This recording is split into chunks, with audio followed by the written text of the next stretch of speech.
Eu tenho aqui, por exemplo, o caso da minha amiga Monique dizendo, é o meu caso, remédios e mais remédios. É isso, minha amiga. E é assim que acaba sendo. Porque, embora o cérebro adote um determinado perfil acelerado como mecanismo padrão, isso é um comportamento instintivo, mas que não carrega uma inteligência autoconsciente, porque essa consciência habita a mente. E aí um endereço disso, inclusive, é um engasgo para a própria ciência. Mas a verdade é que é na consciência onde habita essa nossa concepção de eu, onde se torna cabível, possível, esse tipo de decisão que eu costumo chamar de decisão em fé. Por que precisaria de uma decisão em fé? Porque são decisões que te tirarão da zona do conforto operacional. Te colocarão, portanto, numa zona de desconforto. Desconforto esse que poderá se somar a tantos outros que você já vive. Logo, por uma lei do menor esforço, a gente acaba preferindo viver na aceleração para pelo menos não viver determinados tipos de aflição que a gente julga e considera dispensáveis. Mas aí a minha amiga Monique até coloca aqui, difícil sem eles. É, minha amiga. E dependendo da função que eles já estejam cumprindo, pode ser que eles já estejam fazendo parte do metabolismo. Nesse caso, o desafio aumenta, não ao ponto de tornar impossível, mas o desafio ele é grande. É óbvio que eu estou aqui fazendo esse tipo de afirmação, me mantendo dentro do escopo daquilo que eu estou refletindo. Porque no fundo, e de fato e verdade, eu não quero excluir a pertinência e a validade que os remédios possuem, ok? Pelo amor de Deus, não é um discurso de demonização do remédio em si, não é.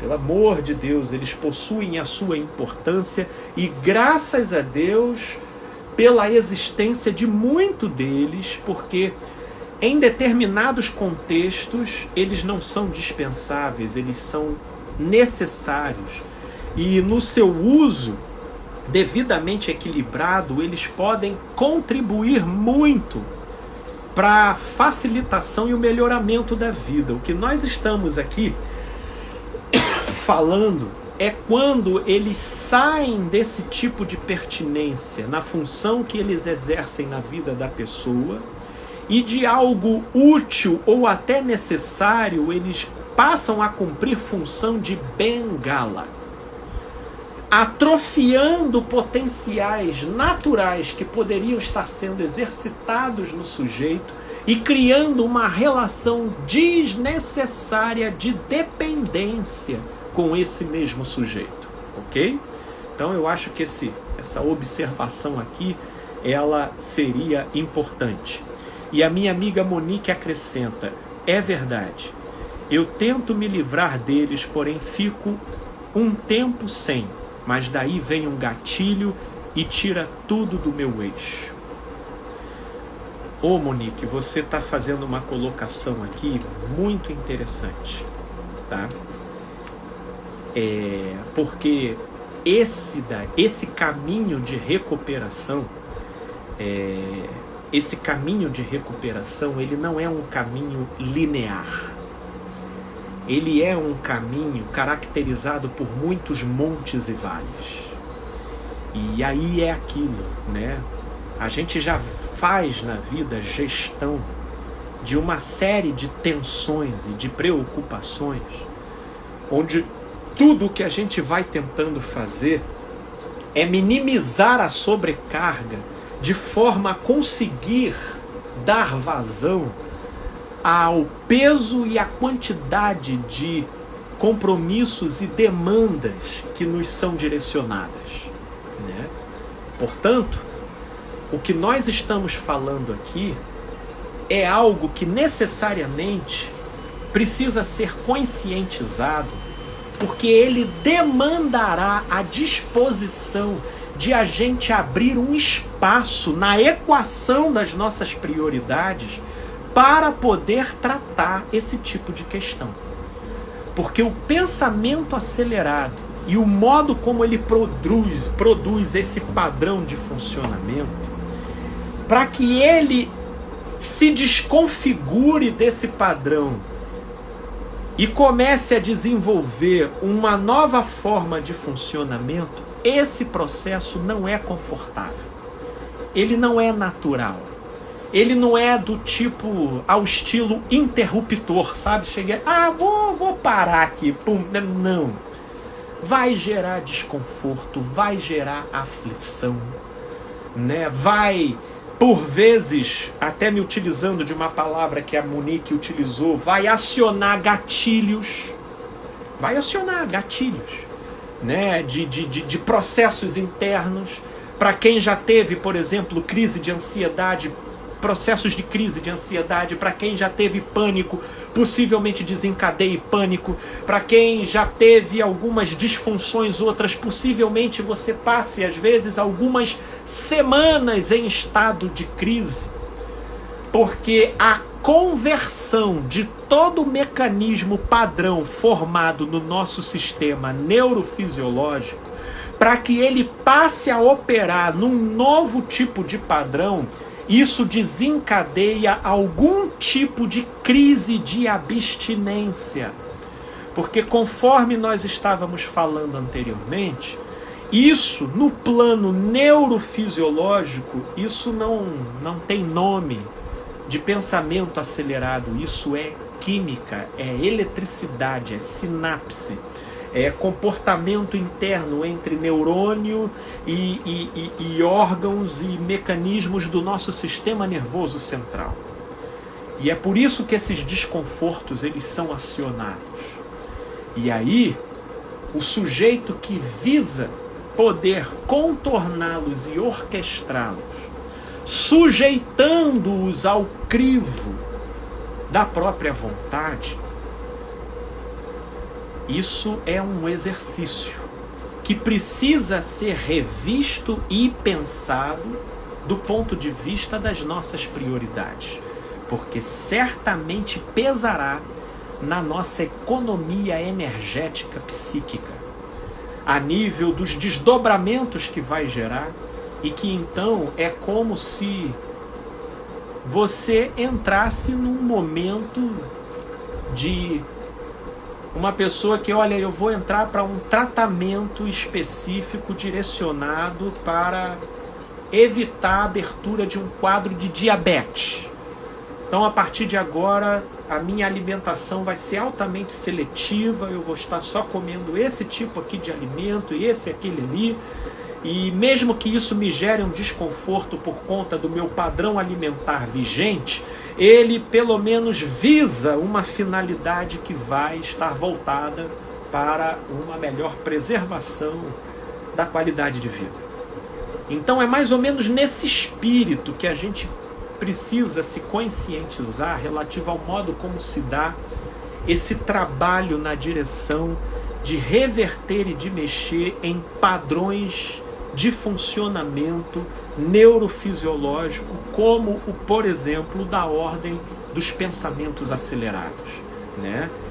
E aí a minha amiga Jessie coloca o seguinte: as terapias integrativas e complementares ajudam muito no processo de ansiedade e de pânico. Sim, Jessie, até porque elas trabalham na direção de ofertarem ferramentas para que a pessoa possa começar a desenvolver no seu comportamento diário, introduzindo na sua funcionalidade geral do dia a dia, de forma a progressivamente, né, ir obtendo uma desarticulação do mecanismo que se tornou vigente e introduzir um padrão mais equilibrado de funcionamento, né? Então você tem técnicas de meditação, de mindfulness, né? E, por exemplo, até quem estiver num panorama crítico, tá? De ansiedade e de aceleração dos pensamentos, a minha recomendação nesse momento é: procure tirar momentos de meditação. E olha, se você nunca fez, ensaia uma vez fazer. Isso pode parecer a coisa mais simples do mundo, mas não é. Se você pegar um determinado momento, tenta pelo menos 60 segundos, 1 minuto, só prestando atenção na sua respiração.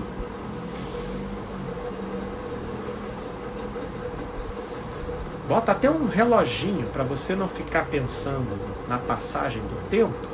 Pega até um reloginho e bota um despertador para te informar. 60 segundos, só na sua respiração. Depois, se você conseguir com demasiada facilidade esse exercício, passa para 2 minutos. E aí, conforme você for fazendo, você vai percebendo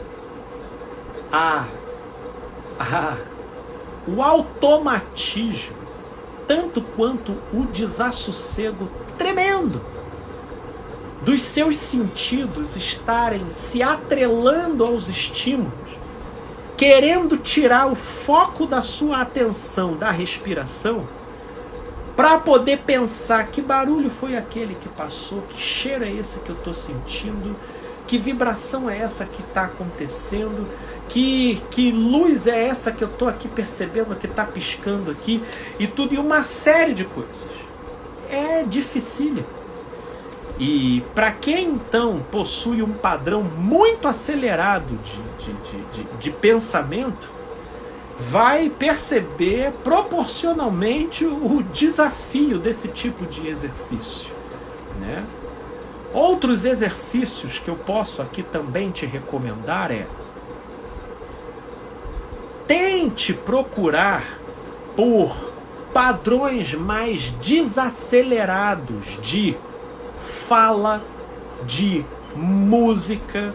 Por exemplo, você sabia que a sua fala também, ela é um grande canal integrativo que retroalimenta o padrão da aceleração? Agora, obviamente que para você mexer nisso, você tem que tirar a sua fala, né, do padrão automático de funcionamento instintivo e trazê-lo para o crivo da observação da consciência. E aí você cadenciar melhor a sua respiração com a sua fala. Papá, isso é um exercício para todos nós. Você já percebeu que em boa parte das vezes a nossa fala é quase uma convulsão, né? Porque aí a respiração já entra, a gente vai perdendo fôlego. Tem gente que termina uma conversa com soluço, que a coisa fica tão confusa que o diafragma entra no curto-circuito, entendeu? Aí começa a soluçar, porque confunde a estação toda, né? Então, trazer a nossa consciência, olha, trazer a consciência para o modo como você fala, trazer a consciência para o modo como você come. Eu fico impressionado a maneira como gente conduz a sua refeição. Você come com uma aceleração que eu tô ali na 3ª colher, o sujeito já tá raspando o prato. Eu fico, meu Deus do céu, você bebeu ou você comeu a comida? Você entendeu? Porque até a mastigação ela vai ficando precária, né? E aí, olha, eu tenho aqui a fala da minha amiga Ana Zari, né? Ou Ana Lazari. Ela primeiro colocou: a consciência despertada em todas as dimensões do nosso viver Mas aí eu acho aqui que ela complementa aqui embaixo, ó, a consciência despertada em todas as dimensões que envolvem nosso viver transforma todo desequilíbrio em nosso corpo. Não adianta cuidar da mente e não cuidar da alimentação, né? Não adianta cuidar da alimentação sem cuidar do corpo com exercícios. Não adianta cuidar do corpo com exercícios sem se integrar socialmente com a natureza. A Ana Lazzari aqui, ela está trazendo uma colocação muito interessante, que inclusive é um complemento precioso para isso que eu estou desenvolvendo aqui. Porque o que a Ana está colocando aqui, e que é muito importante a gente se conscientizar, é de que o padrão de aceleração mental, ele tem muitas portas de entrada na nossa funcionalidade geral, e que envolve o nosso ato de comer, o nosso ato de dirigir. Gente, desculpa, tem adultos aqui, até o nosso ato de transar, né?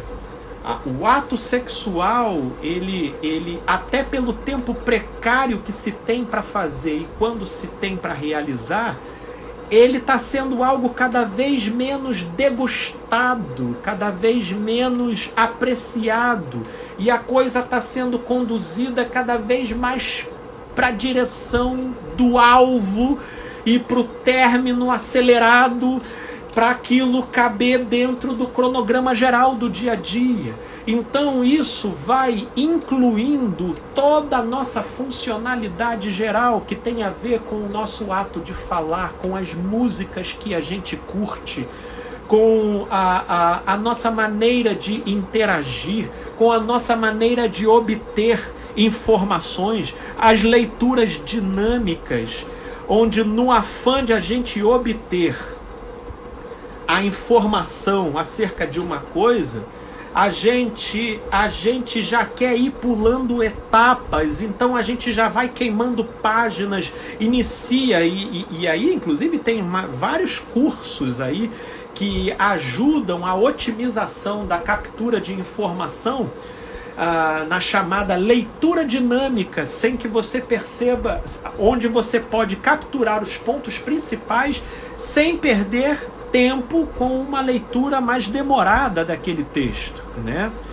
Enfim, aí a minha amiga Ana complementa aqui, ou seja, é um conjunto. Remédio não é cura, e sim algo momentâneo para nos dar a chance de modificar a nossa vida. Ô, minha amiga Ana, eu com uma ligeira pausa por causa de sinal, isso pode acabar se refletindo aí para vocês num pequeno delayzinho que deu aqui, que me foi informado, mas graças a Deus não nos desconectou da live. O que então aqui está sendo gravado, e essa live vai ficar gravada aqui no meu canal no IGTV e posteriormente seguirá lá para o meu canal no YouTube, que eu te convido a conhecer. Vai lá, clica no sinalzinho, curte o canal, que você vai estar recebendo conteúdos semanais. Não só essas lives editadas, mas elas também recortadas dentro de temas bem específicos, e que fica muito bacana para você se inteirar e refletir, né? Meus amigos, eu vou ter que terminar, até para a gente não sobrecarregar aqui até os amigos e as amigas que já estão acompanhando desde o início. Quero muito, minha amiga Ana Paula aqui já colocou: eu amo comer e sem culpa ou arrependimento. Minha amiga, faça isso com prazer. De fato, exclua a culpa ou o arrependimento, mas de preferência, coma saboreando, coma se conectando com aquilo que você está comendo. Não divida a atenção com nada no ato de comer, para que a gente então possa ir criando os momentos e as conexões adequadas, para que isso possa produzir, por conseguinte, os condicionamentos saudáveis que, portanto, semeiam no nosso funcionamento psico-neurofisiológico aquilo que seja a sua melhor expressão.